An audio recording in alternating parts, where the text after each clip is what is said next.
नमस्कार आदरणीय दाजुभाइ तथा दिदीबहिनी, म भरत गिरी, आमूल परिवर्तन रिपब्लिकन पार्टीको केन्द्रीय अध्यक्ष बोल्दैछु। हामीलाई संसारले नेपाली भनेर चिन्छ। काठमाडौँ उपत्यकालाई नेपाल भन्ने धेरै पहिलेदेखि लिच्छवी कालदेखि भने तापनि सिङ्गो अहिलेको भूगोललाई नेपाल भन्ने प्रक्रिया चाहिँ कमसेकम पृथ्वीनारायण शाहले सुरुवात गरेका थिए र यो 4 किल्लाभित्र बस्ने मानिसहरूलाई नेपाल भनिन्छ। र नेपाल एउटा त्यस्तो सानो देश हो जुन देशमा धेरै ठुला देशहरूमा हुने विविधताभन्दा पनि बढी छन्। यहाँ धेरै जातिहरू, धेरै धर्मका मानिसहरू, धेरै भाषा बोल्ने मानिसहरू, धेरै संस्कृतिका मानिसहरू मात्रै होइन, जलवायुको हिसाबले पनि, प्राकृतिक हिसाबले पनि यो विविधता युक्त देश भनेर मानिन्छ। संसारको सबभन्दा अग्लो हिमाल सगरमाथा पनि यही छ, पहाड छ र तराईको गर्मी र समथर उर्वर भूमि पनि छ। तराईमा बस्ने जसलाई मधेसीय जाति भनेर भनिन्छ, थारू, यादव, शाह लगायत तमाम मैथिली जातिहरू र अरू जातिहरू तराईमा बस्नुहुन्छ। पहाडमा क्षेत्री, ब्राह्मण, तामाङ, नेवार समुदाय बढी बस्नुहुन्छ भने हिमालमा विशेष गरी शेर्पा समुदाय बढी बस्नुहुन्छ र यसको वेशभूषा पनि फरक छ। यो सबै मिलाएर यो देशलाई नेपाल भनिन्छ। नेपाल कुनै एउटा जातिको होइन, कुनै एउटा धर्मको होइन। यदि हामीले हाम्रो जाति मात्रै विशेष भन्न थाल्यौँ भने, हामीले हाम्रो धर्म मात्रै विशेष भन्न थाल्यौँ भने भन्दा गएर अन्तिममा थरमा पुग्छ। जस्तो अहिले उदाहरणको लागि हामी सबैले यो देश चाहिँ हिन्दूको मात्रै भन्यौँ भने 51% बढी रहेको अरू विभिन्न जाति समुदायका मानिसहरू बिस्किन्छन्। अब अरू जातिहरूले चाहिँ हिन्दूहरूलाई तिमी ककेससबाट आएको शरणार्थी भनेर पेल्न थाल्यो भने त्यसले फेरि देशमा द्वन्द्व सिर्जना गर्छ। र यसरी कुनै पनि जातिको प्रमोट गर्नु र कुनै पनि एउटा धर्मलाई प्रमोट गर्ने नेपालको भौगोलिक, धार्मिक, भाषिक, जातीय हिसाबले यो असम्भव छ। यदि यसरी पेल्दै गइयो भने भोलि अहिले हामी सबै ओमकार परिवारहरू एक ठाउँ हौँ र अरूलाई पेलौँ भनेर भनिन्छ। अनि अरूलाई मानव सबै पेलियो भने ओमकार परिवार मात्रै भइसके पछाडि अब हामीले बुद्धिस्टलाई पेल्न थाल्छौँ, किराँतहरूलाई पेल्न थाल्छौँ। अनि बुद्धिस्ट र किराँत पनि पेलिसक्यो। अब क्षेत्रीय ब्राह्मण मात्रै बाँकी बसेपछि फेरि सङ्ख्या कसको बढी छ, उसले ल तेरो जाति अर्थात् क्षेत्रीयहरू यो देशमा नबस अर्थात् बाहुनहरू नबस भन्ने ठाउँमा आइपुग्छ। अनि उदाहरणको लागि बाहुन अर्थात् क्षेत्री मध्ये एउटा मात्रै अब यो देशमा बस्यो भने त्यसभन्दा पछाडि के नारा हुन्छ थाहा छ? त खड्का मात्रै बस, त कार्की नबस, त उपाध्याय नबस, त ढकाल नबस, त गिरी नबस, त भण्डारी नबस भन्ने ठाउँमा फेरि पुग्छ। अनि अन्त्यमा को हुन्छ भन्दा एउटा थरको मान्छे, उदाहरणको लागि गिरी थर मात्रै हुन्छ। अन्त गिरी थर मात्रै भइसके पछाडि पनि फेरि के हुन्छ, त्यहाँ थुप्रै बाजेहरू हुन्छ, कहाँबाट आयो भन्ने हुन्छ। त्यहाँ पनि शङ्कराचार्यकै चेला हो भने पनि 10 चेलामध्ये कुन चाहिँ चेला हो, कुन चाहिँ चेलाको सङ्ख्या बढी छ भन्ने अनुसन्धान हुन्छ। त्यसभन्दा पछाडि उसले के भन्छ भने गिरी, पुरी, भारती 10 नामीहरूमध्ये पनि अब उसले आफू भारतीय हो भने उसले के भन्छ, ल यो देशमा अब भारतीय मात्रै भन्नुपर्छ। अर्थात् गिरी सङ्ख्या बढी छ भने यो देशमा गिरी मात्रै बस्नुहुन्छ, अरू सबै जाग भनेर भन्छ। अनि समाधान यो हो र संसार यसरी चल्छ र चल्दैन। त्यसरी मित्रहरू, अब यो धार्मिक द्वन्द्व, लडाइँ झगडा होइन, यो विभिन्न खालको जुन कुरा छन्, यसले सर्वसाधारण जनतालाई केही फाइदा गर्दैन। यसले फाइदा गर्छ त केवल धर्मको नाममा राजनीति, धर्मको नाममा राजनीति गरेर आफ्नो रोटी सेक्ने समुदाय, त्यो चाहे आरएसएसको होस्, चाहे विभिन्न आतङ्ककारी सङ्गठनबाट परिचालित समुदायहरू होस्, ती सर्टेन व्यक्तिहरूको मात्रै फाइदा हुन्छ। तिनीहरू धनी हुन्छन्, तिनीहरूको पहुँच हुन्छ। जुन घटना तपाईँले गाजाको देख्नुभयो, जुन घटना युक्रेनमा देखिरहनु भएको छ, जुन घटना विभिन्न देशमा घटिरहेका छन्, यसले सर्वसाधारणलाई जेलेन्स्की अहिले पनि जिउँदैछ। लडाइँ 4-5 वर्ष भइसक्यो रसिया र युक्रेनको। पुटिन अहिले पनि जीवित छ, तर त्यहाँ लाखौँको सेनाहरू मऱ्यो। त्यो कसको छोरी मऱ्यो? किसानको, मजदुरको छोराछोरी मऱ्यो, जसले त्यस्तो लडाइँ भनेर जान्दा पनि लड्न पनि बाध्य छ। त्यहाँ कहीँ नेपाली पनि लडे, कि नेपाली पैसा कमाउनु भनेर जस्तोसुकै रिक्स पनि मोल्न तयार छ, कि नेपालमा अपर्च्युनिटी कम छ भन्ने उसलाई लागेको छ। त्यसैले मित्रहरू, अहिले यो 4-5 दिन अगाडिदेखि पूर्वको सुनसरीबाट, हुन त यो सिराको कि धनुषाको जानकी मन्दिरबाट सुरुवात, धनुषाको जानकी मन्दिरबाट सुरुवात गर्न खोजेको थियो यो द्वन्द्व। अब त्यो अननेसेसरी विवाद थियो त्यो पनि। खासमा चाहिँ कोही मान्छे धार्मिक अनुष्ठानमा आउँछ भने त्यो सबैको अधिकारभित्र पर्यो, त्यो कसैको प्या हुँदैन। ईश्वर भगवान् भन्ने जुन कन्सेप्ट छ त्यो कसैको प्या हुन्न। त्यो जसले जो पनि आउनु पाउँछ, जसले पनि अपनाउनु मिल्छ, जसले पनि पछ्याउन मिल्छ भने त्यहाँ हर्का साङमा आउँदै गर्दा त्यहाँ बडो विरोध गरेर त्यहाँ नै द्वन्द्व सुरुवात गर्न सक्यो। हर्काजीका मान्छेहरू बाठा थिए, हर्काजी आफै जानु भएन, जो मान्छेहरू गएका थिए उनीहरू पनि ज्ञानी भए फर्केर आए। धेरैचोटि आफूलाई गोली हाल्न लगाएर पनि अर्को अल्पसङ्ख्यक समुदायलाई पनि पेल्नलाई धेरैचोटि खोजिन्छ। अब अहिले सुनसरीमा एउटा डिजे बजाएको न्यू भनेर भनिन्छ राति 10 बजेतिर।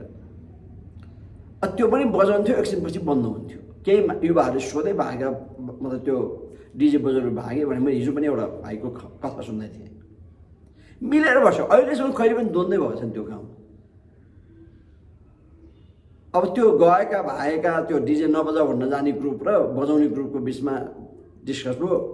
गएपछि गाउँले बडाएर लिएर आइयो। अब त्यो गाउँले बडाएर ल्याइसके पछाडि सुरुवात भएको द्वन्द्व, त्यसले 3 जना मान्छे मरिसक्यो, कति मान्छे घाइते छन्। त्यो मरेको त सुदन गुरुङ त मर्यो होइन, बालेसा मर्यो त होइन, सायद त्यहीँको अहिलेको अर्को हाइते उइते मरे पनि छैन, सायद त्यो कुनै के सनातनी भन्ने त्यो रातो लुगा लाएर उफ्रिँदै गरी भाइ पनि मरे होइन त्यहाँ, सायद कहीँ आरएसएसका घुसपेटहरू पनि मरे होइनन्, सायद रोङ्गेकै कोही नै छन् भने पनि त्यहाँ पनि मरे होइन, कोही पनि मरे होइनन्। तर मरेको भने सर्वसाधारण जनता। त्यहाँ घर जलेका छन्, कसको जल्यो? सर्वसाधारण जनताको। मुस्लिमका ठुला मान्छेहरू काठमाडौँ होला, विदेशमा होला, हिन्दूका ठुला मान्छेहरू काठमाडौँमा होला, विदेशमा होला। अनि तपाईँ त्यही गाउँमा भारो परमा किनमेल होइन, किन्ने उसको किन्ने, ऊ बेच्ने, के गर्ने, त्यहीँ दाइ भाइ भन्न पर्ने, मिलेर बस्नु भने दाजुभाइ दिदीबहिनी, तपाईँलाई कसले उचालिरहेको छ? किन उचालिनु भएको? अब त्यो सुनसरीबाट हुँदाहुँदै अब अहिले धनुष आयो, हिजो पनि गोल बजारको कुनै काम भन्ने ठाउँमा अर्को एउटा मान्छे मऱ्यो। अब नेपालगञ्जसम्म पुगिसक्यो।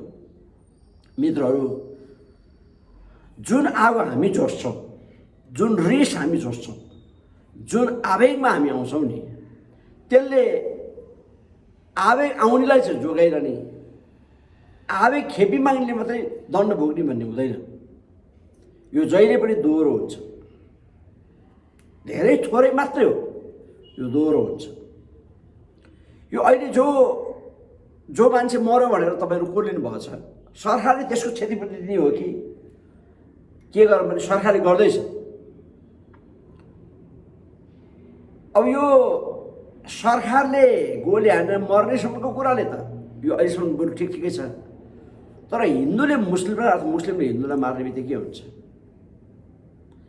त्यसैले म आमूल वर्धन रिपब्लिकन पार्टीको केन्द्रीय अध्यक्ष भरत गिरी, हिन्दू समुदायका मित्रहरू, मुस्लिम समुदायका मित्रहरू, हिन्दूहरू तपाईँहरू पनि यस्तो नसोच्नुहोस् कि हामी धेरै छौँ, हामी बहुमत छौँ, हामी किन पेल्ने, हामी पेल्छौँ, हामी ठेल्छौँ।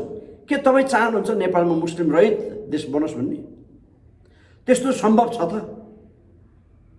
छैन होला नि। अन्ततोगत मानौ सम्हार भयो, अहिले त 2-3 जना त्यो नि पुलिसले मारेको, प्रशासनले मारेको भन्ने खबर छ। यदि एउटा जातिले अर्को जातिलाई अर्थात् हिन्दूले मुस्लिमलाई अर्थात् मुस्लिमले हिन्दूलाई मार्ने बित्तिकै के हुन्छ? त्यो मर्दा को मर्छ? सरशान्तै गाउँको दाइ भाइ बहिनी मर्ने, आज घर जला छ, रुँदै रुवाबासी छ, त्यो बस्न नपाउने को? जसको घर तपाईँले सजिलै जलाउन मिल्यो, खरको सानो काठको के बनाएको थियो, अब त्यहाँ सुत्ने मान्छे सुत्न पाएन, फाइदा कसलाई भयो? त्यसैले यो किन आवेगमा तपाईँहरू हतियार बोक्नुभएको छ होइन, जिन्दाबाद मुर्दाबाद भन्नुभएको छ, यता गुटुर कुद्नु छ, उता कुद्नु छ, कसलाई काट्न खोजेको? तपाईँले विश्वास गरेको, तपाईँले आस्था राखेको भगवान अथवा ईश्वर अल्लाह के हो? के त्यसले तपाईँलाई मान्छे भन्ने चाहिँ कुनै मस्जिदभन्दा, कुनै मन्दिरमा राखेको मूर्तिभन्दा, कुनै आस्थाभन्दा सानो हो र भने? मान्छे चाहिँ सृष्टिकर्ता कोही छ, तपाईँहरूले भनेको अल्लाह भने पनि, भगवान भने पनि, अब मैले भन्ने गरेर ईश्वर भने पनि, त्यो ईश्वरले चाहिँ सबै मान्छेलाई बनाएको हो। अनि सबै चाहे त्यो आज मुस्लिमको ट्याग राखिदिनुहोस्, चाहे क्रिस्चियनको ट्याग राखिदिनुहोस्, चाहे बुद्धिस्टको ट्याग राखिदिनुहोस्, चाहे हिन्दूको ट्याग राखिदिनुहोस्, ती सबै मान्छे चाहिँ एउटै सृष्टिकर्ता परमेश्वरले बनाएको मान्छे हो। र ती मान्छेलाई उसले सधैँभरि माया गर्छ। त्यो कोही पनि मान्छे अनाहकमा मरोस् भन्ने ईश्वर आफै चाहँदैन।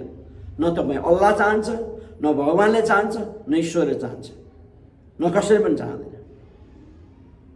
उहाँ त मान्छेको लागि भलो होस्, मिलाप होस्, प्रेम होस्, एकअर्काप्रति भाइचारा होस्, एकअर्का माया गरून्, एकअर्का मिलेर बसुन्, अनि मलाई पनि सम्झुन् भन्ने उहाँ चाहनुहुन्छ।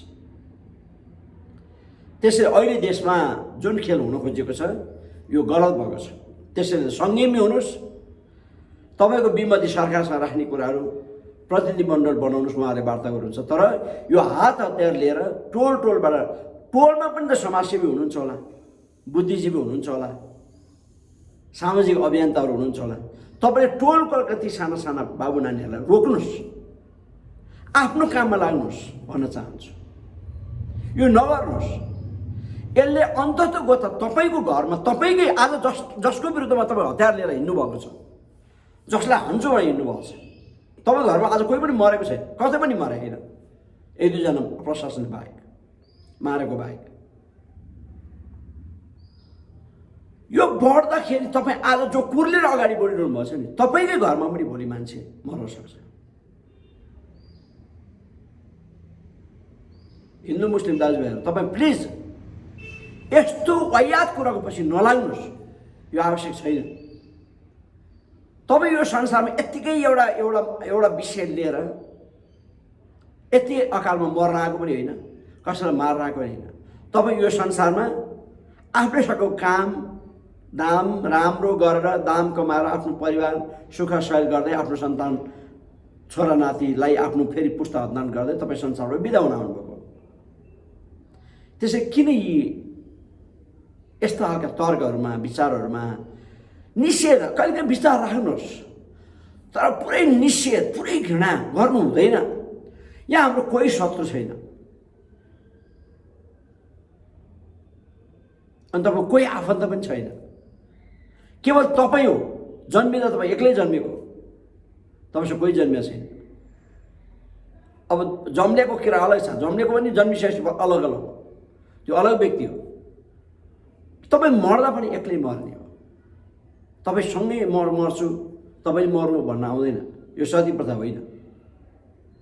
तपाईँ कुरा मिल्यो भने अरू कहाँको मुस्लिम पनि, हिन्दू पनि, क्रिस्चियन पनि, बुद्धिस्ट पनि आफ्नो मान्छे हुन्छ, किरात पनि। कुरा मिल्दा, मन मिल्दा आफ्नो भाइ जस्तै हुन्छ, दिदी जस्तै हुन्छ, आफ्नो छोरी जस्तै हुन्छ। कुरा नमिल्दा आफ्नै भाइ, आफ्नै बाउले जन्माको पनि शत्रु बन्छ, काट्न हिँड्छ, नोक्सान बनाउनु खोज्छ, मुद्दा माम्लो गर्छ, झगडा गर्छ। यहाँ त रह्यो आस्थाको कुरा, हामी हिन्दू, हामी बुद्धिस्ट, हामी मुस्लिम भन्ने कुरा। त्यो त धेरै टाढाको कुरा हो। अहिले एउटा कुरालाई हुटुटु गर्नुपर्छ, तर तपाईँलाई थाहा छ त्यो हुटुट गर्ने बिचमा काँटा काट्छ, झगडा छ। त्यसरी मित्रहरू, यहाँ कोही पनि, यो नेपालमा चाहिँ कोही पनि मानिस, विशेष गरी नेपालीको बिचमा द्वन्द्व, घृणा, लडाइँ गराउन खोजा छ बाह्य शक्तिहरूले। तर हामी सचेत बनौँ, हामी बुद्धिमान बनौँ, हामी हाम्रो देशको अस्तित्व जोगाउन चाहन्छौँ भने हामी अहिले सङ्गीमै बनौँ। भोलि अर्काले गोला बारुद हानिसके पछाडि हामी सङ्गीमै भएर पनि काम लाग्दैन। भोलि अर्कोको देशको सेना आएर नेपाललाई चराप बनाइसके पछाडि तपाईँले विद्रोह गरे पनि मर्ने हो, विद्रोह सुन्ने हुँदैन। अहिले त आर्मी पुलिस हाम्रै मान्छे हो, तिनीहरू सुन्छन्, भोलि विदेशी सेनाले सुन्दैन। भोलि तपाईँका छोरा छोरी बेटीहरू असुरक्षित हुन्छन्, तिनीहरू तपाईँकै आँखा अगाडि लगाएर बलात्कार गरिदिन्छन्। जापानको कथा सुन्नुहोस् न, कोरियाको क्षतिपूर्ति दियो 10-15 वर्ष अगाडि जापानले। त्यहाँ कैयौँ छोरीहरूलाई, आमाहरूलाई बलात्कार गरिएको थियो जापानिज सेनाले लडाइँको बेलामा, सायद दोस्रो विश्वयुद्धमा ताका। अनि भोलि मानौँ यो देशमा अहिले सेना परिचालन गरिएको छ, यो कसको साजिसमा गरेको थाहा छैन, यो पुलिसले नियन्त्रण गर्ने दङ्गा हो, आर्मी चलाउनु नै होइन। आर्मी किन चलाएको छ? आर्मी लाँदैन भनौँ भने पार हुन्छ, र यो आर्मीलाई असफल बनाउने रणनीति चल्दैछ भन्ने मेरो शङ्का छ। आर्मीले सबै सकेन नि त भने पछाडि भोलि विदेशी सेना, मैले यो भनिनँ, कुनै पनि सेना भोलि नेपालमा आउन सक्छ, आइसकेपछि जाँदैन। त्यसो तपाईँको देशको अस्तित्व समाप्त पार्ने खेल यो माथिल्लो तहबाट पनि हुनसक्छ। अहिले हामीले जसलाई भरोसा गरेका छौँ, सबभन्दा महान मानेका छौँ, तिनीहरू भित्रभित्रै षड्यन्त्र गरेर पनि हुनसक्छ। मुकुल ढकालको कुरालाई याद गर्नु होला। मुकुल ढकाल यत्तिकै भने पागल हो नभन्नु होला, समर्थक तपाईँ राष्ट्रपतिकै समर्थकले पनि। यहाँ थुप्रै चर्चेल छन्। अहिले बालेनजीको विषयमा मलाई थाहा छैन, तर बालेनजीले जुन सरकार बनाउनु भएको छ र जुन जुन जुन बजेट भाषण भयो, यो खासमा यो नेपाल असफल बनाउने खेल अन्तर्गतको बजेट भाषण हो। र मैले हिजो मात्रै समाचारमा सुने, सोरेनजी कति 15 चोटि कति महिनाभित्रमा के वर्षभित्रमा 15 चोटि कतिचोटि इन्डिया जानु, किन जानु? मैले सुन्दैछु सोरेनजीलाई प्रधानमन्त्री बनाउन नि भित्र चलखेल हुँदैछ, त्यो पनि मैले सुन्दैछु बजारमा। त्यसै बालेनजी तपाईँ पनि होसियार हुनुहोस्, सोदनजी तपाईँ पनि होसियार हुनुहोस्। यो देश रह्यो भने हामी मध्ये कोही सरकारमा जाउँला, म आफै पनि भोलिको देशको प्रधानमन्त्री हुने ताबेदार हुँ। तर म नेपाल सिद्ध्याएर म प्रधानमन्त्री हुनु पर्दैन, नेपालको अस्तित्व सङ्कटमा पारेर म प्रधानमन्त्री हुनु पर्दैन, मलाई त्यो विकास पनि चाहिँदैन।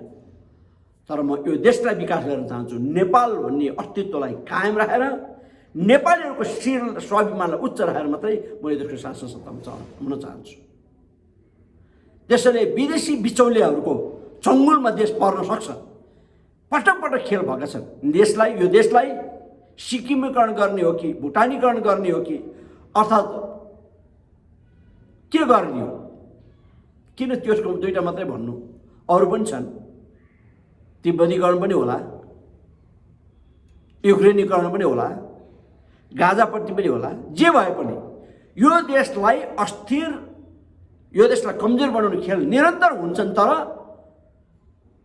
बुद्धिमान नेपाल आमाका छोराहरूले त्यसलाई फेरि पनि विफल बनाएका छन्। र अहिलेको खेल नेपालको सेनालाई कमजोर बनाउने, असफल बनाउने, जनतालाई चरप्पै च्याप्ने, यो देश बस्न लागेको छैन भने मर्न बाध्य बनाउने, अनि विदेशीहरूले बनाएको प्लान अनुसार नेपाललाई चरप्प खाने केही मुठीभर मान्छेहरूलाई लोकप्रियताको नाममा क्याप्चर गर्ने यदि खेल छ भने त्यो तुरन्त बन्द गरियोस्। र नेपाली जनसमुदाय तपाईँ कतै पनि कुराको अन्धो भएर पनि नलाग्नुहोस्, अन्धै भएर विरोध पनि नगर्नुहोस्। यहाँ तपाईँको कोही पनि छैन तपाईँको आफ्नो। यहाँ सबै आफ्नो रोटी पकाउन आएका छन्, आफू धनी हुन आएका छन्, आफ्नो साम्राज्य बनाउन आएका छन्, आफू कसैलाई खुसी बनाउन आएका छन्। जो देश बनाउनु भनेर लागेका छन्, साँच्चै देशलाई माया गर्ने मान्छे, तिनीहरू त रियर केस छन् ठाउँमा पुग्ने। यो देश अङ्ग्रेजको अगाडि नझुक्ने भीमसेन थापाहरू, मातबर सिंह थापाहरू, तिनीहरूलाई समेत दोषी करार गर्ने देश हो यो। याद गर्नुहोस्, लखन थापाहरूलाई, बलभद्र कुबेरहरूलाई तिनीहरूले आफ्नो ज्यान बाजी किन राख्यो? यो देशको अस्तित्व जोगाउन राखेका थिए मित्रहरू। ज्यान तिनीलाई त्यो बेला पनि प्यारो थियो, मोज मस्ती तिनीहरू पनि गर्न मन लाग्थ्यो, धनी हुन तिनीहरूलाई पनि मन थियो, त्यही बेलाको धनी हुन मन थियो। तर यो देशको अस्तित्वको लागि त्यतिसम्म लडेका छन् भने तपाईँले यति राम्रो सुन्दर देश, इतिहासमा कहिल्यै पछाडि नपरेको देशलाई कमजोर बनाउनु थियो, राजनीतिक स्वार्थपूर्तिको निम्ति कुनै पनि राजनीतिक दल सक्रिय नहुनुहोस्, आफ्ना कार्यकर्तालाई सङ्यमी बनाउनुहोस् भनेर म हार्दिक अनुरोध गर्न चाहन्छु। र बालन सरकार, तपाईँ सम्बन्धित ठाउँमा गएर हो कि दुवैतर्फका धर्मगुरुहरूलाई ट्याक्कै राख्नुहोस्, केन्द्रमा राख्नुहोस्, काठमाडौँमा पनि राख्नुहोस्, र त्यहाँ सम्बन्धित ठाउँमा सुनसरीमा पनि जानुहोस्, के हो समस्या तुरुन्तै समाधान गर्नुहोस्, र विदेशीलाई अथवा स्वदेशी बिचौलियाहरूलाई चलखेल गर्न नदिनुहोस् भनेर हार्दिक अनुरोध गर्न चाहन्छु। र आदरणीय आम जनसमुदाय, हिन्दू विशेष गरी हिन्दू मुस्लिम दाजुभाइ दिदीबहिनीहरू, हजुर सङ्गीमै हुनुहोस्, आफ्नो काम पेसामा लाग्नुहोस् प्लिज। आज 2 जना मरेको छ, 3 जना मरेको छ, तपाईँले बडो आन्दोलन गर्नुपर्छ, भोलि 3000 मर्न सक्छ। यदि यो चिज यस्तो संवेदनशील, त्यसले त हामीले सिक्नु पर्यो। अफ्रिकाको कयौँ देशहरू आज चिल मिल छ जहाँ सुन फल्थ्यो, जो उनीहरू धनी थिए आज उनीहरू खान नपाएर मर्दैछन्। किन? यही कुराहरूलाई म्यानेजमेन्ट गर्न सक्दाखेरि हो। त्यसले त चिजलाई, आगोलाई सानो हुँदै झ्याप्प निभाउनुपर्छ, बढिसकेपछि तपाईँ निभाउनै सक्नुहुन्न। पानी जहाजबाट पानी हाल्दा पनि निप्दैन। त्यसैले मेरो अनुरोध छ, देशमा शान्ति सुव्यवस्था कायम गरौँ। अन्याय नै भएको छ भने भोलि बिस्तारै मिल्दै जान्छ, तर यसलाई सङ्गीमै बनाऊ र देशलाई द्वन्द्वमा धकेल्ने कुरा कुनै पनि समुदाय व्यक्ति नगर्नुहोस्, चेतना खोल्नुहोस् भनेर भन्न चाहन्छु। र आमुल प्रदेश रिपब्लिकन पार्टी तुरुन्तै सरकारले यसमा एक्सन लियोस् र शान्तिपूर्ण समाधान निकालोस् भनेर हार्दिक अनुरोध गर्न चाहन्छु। हस्, धेरै धन्यवाद हाम्रो विचार सुन्नुको लागि। नमस्कार।